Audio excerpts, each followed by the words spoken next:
Magandang araw mga kaibigan. Gusto kong i-share sa inyo ang 6 na AFP operations matagumpay laban sa mga komunistang terorista. Isa dito sa Northern Mindanao, 5 sa Bicol. Okay, so AFP News tayo ngayon.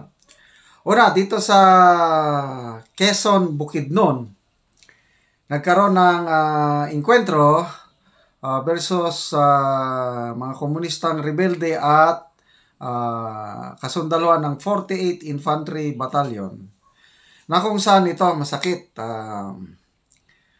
May isang sugatang rebelde na iniwanan ng kanilang mga kasamaan. He was left there to die. Yun po ang palaging ginagawa ng mga NPA basta na-enkwentro na sila, iniiwanan nila ang kanilang mga wounded. Kaya kawawa. Itong wounded, by the way, itong wounded na captured ito, kinilala siya, ang nireveal na pangalan niya muna is yung alias Martin. Yung true name, hindi pa nireveal. So, last Saturday, ang enkwentro sa Sitio Mahayahay, Barangay Linabo, Quezon, Bukidnon. Itong wounded na terorista, member siya ng Sub-Regional Centro de Gravidad Peddler ng North Central Mindanao Regional Party Committee. Ang tama po niya yung left leg. Mayroon akong picture dito. Kaya lang hindi ko pwedeng ipakita. Baka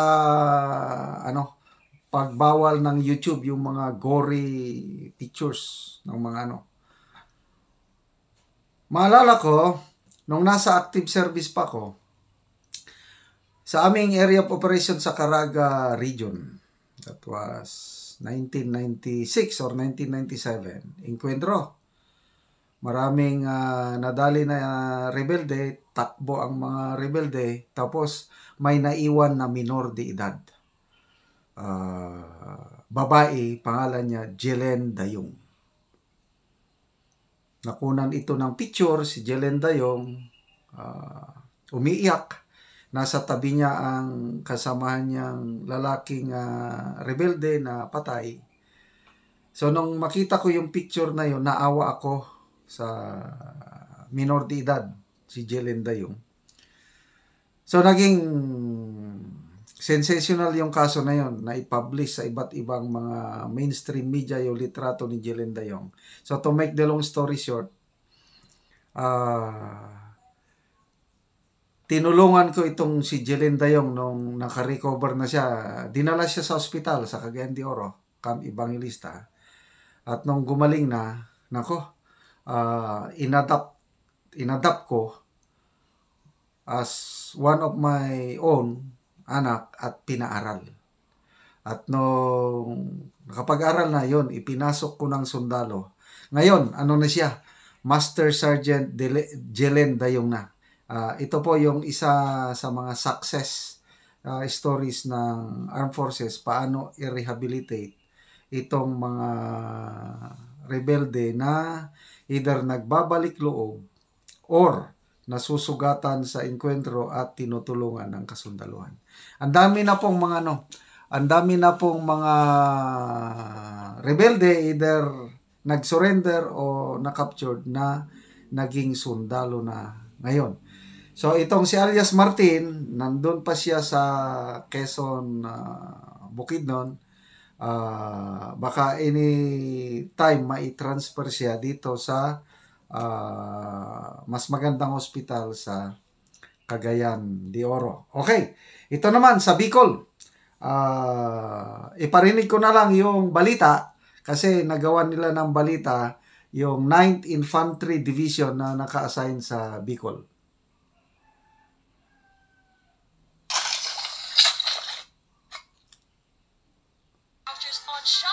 Okay, nagpatalastas pa.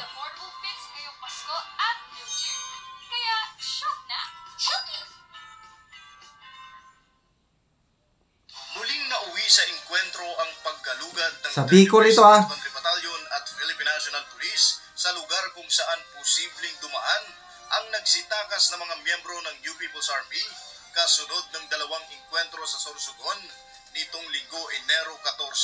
Alas 6 ng gabi nang makasagupa ng otoridad ang nasabing grupo sa barangay Tugawi sa bayan ng Gubat. Tumagal ng 25 minuto ang palitan ng putok mula sa magkabilang panig na nagresulta sa pagkamatay ng isang commanding officer ng Kumiting Larangang Guerrilla 1 sa Regional Committee 3 na si Baltasar Hapa alias Patrick at pagkakasamsam ng isang M4 rifle, mga magazine at improvised explosive device.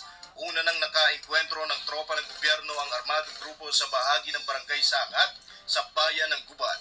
Ukol dito, muling nagpaalala ang pinuno ng 9ID na huwag sayangin ang pagkakataong sila ay makapagbagong buhay sapagkat seryoso ang pamahalaan na tapusin na ang insurhensiyang dulot ng communist terrorist group sa bansa. Hindi nga nagkamali ang mga Bicolano sa pagbibigay ng mataas na satisfaction at trust rating sa 9ID dahil sa ipinapakita nitong determinasyong tapusin ang insurhensiya sa rehiyon tungo sa kapayapaan at kaunlaran. Kapayapaan para sa lahat. Jiro Banania, Spirit News. Okay, so yun po ang balita sa Bicol. Ano mararamdaman mo kang bilanggo ay malayang namumuhay? Dito sa Palawan, may kulungan. So ito, magandang pangyayari ito dahil nag-announce na po ang administrasyon, PBBM admin na very successful na, it's a resounding success ang government campaign o yung whole of nation approach para tapusin na ang insurhensiya sa ating This has been going on for 54 long years. At nag-declare na po ang Pangulo na defeated na, wala nang active guerrilla fronts all over the country.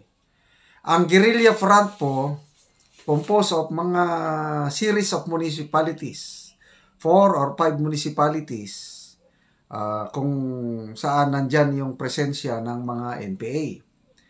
So, nung kapanahunan ko pa, kasagsagan nun, nakaabot sila ng mga more than 200 na guerrilla fronts all over the country.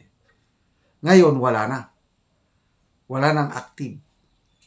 But, hindi ibig sabihin na kung wala nang active guerrilla fronts, wala na ring rebelde. Mayroon pa ring naiwan, kaya lang, kaunti-kunti na lang. Dito sa aming area sa Northern Mindanao, magpunta ako sa mga liblib na lugar. Alam nyo naman, meron tayong charity work sa mga tribo sa Talandig tribe. Wala na, sabi ng mga Talandig, wala na sir, wala nang NPA dito, malayo na sila, takot na sila. So, nararamdaman na talaga ng mga tao sa kanayunan ang develop sa yung peace and order when it comes sa panluluko, pang-terrorize, pananakot ng NPA. So, konting panahon na lang bago ito tuluyang matapos. Sa ngayon, sa press briefing ng National Security Council, bago lang, meron na lang 1,500 remaining armed NPA rebels sa buong bansa. Ang pinakamalaking bilang nila noong 1988, pag-upo ng Cory administration, umabot sila ng 26,000 armed NPAs nationwide. So, from that napakalaking bilang, sila na ang umaatake noon sa mga police station, sa mga munisipyo, sa mga army detachment.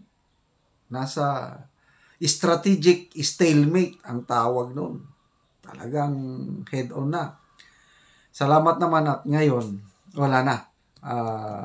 Kung sa boxing pa, naghihingalo na sila, kaunting tiyaga na lang ng ating boxer, ang ating AFP-PNP, and of course, whole of nation, yung NTF-ELCAC.